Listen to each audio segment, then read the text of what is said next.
पुरणपोळी करायची म्हटलं की डाळ शिजवणे, मग पुरण वाटणे याच्यात जरा वेळ लागतो.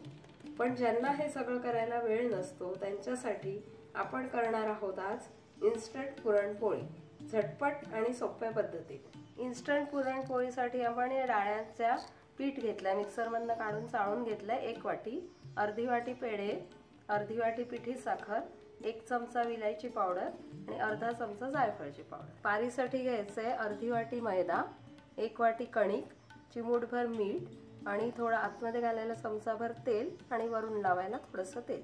तर पुरणपोळीच्या पारीसाठी आपण कणिक घेतोय, मैदा, थोडंसं चिमूटभर मीठ आणि थोडंसं तेल.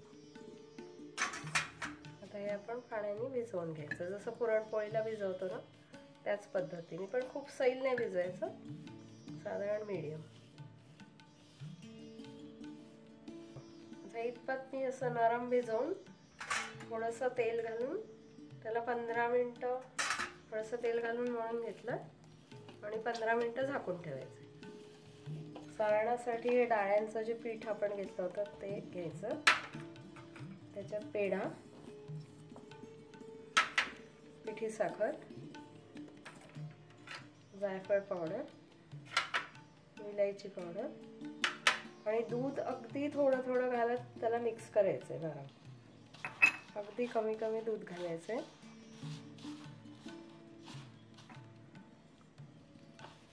हे बघा, हे असं पुरणासारखा आपला गोळा तयार झालाय.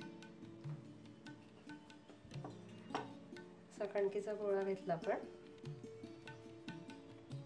पिठात करून छोटं पुरी एवढं लाटायचं आधी.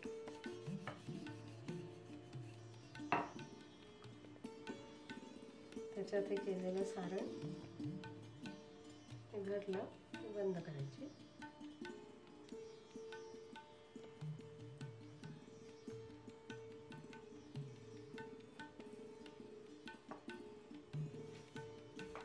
हलक्या हाताने लाटून घ्यायची.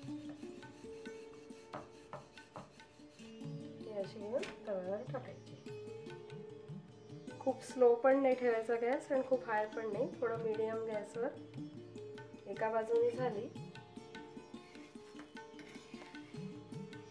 की मग अशी पलटवायची, वरून हे तूप लावायचं.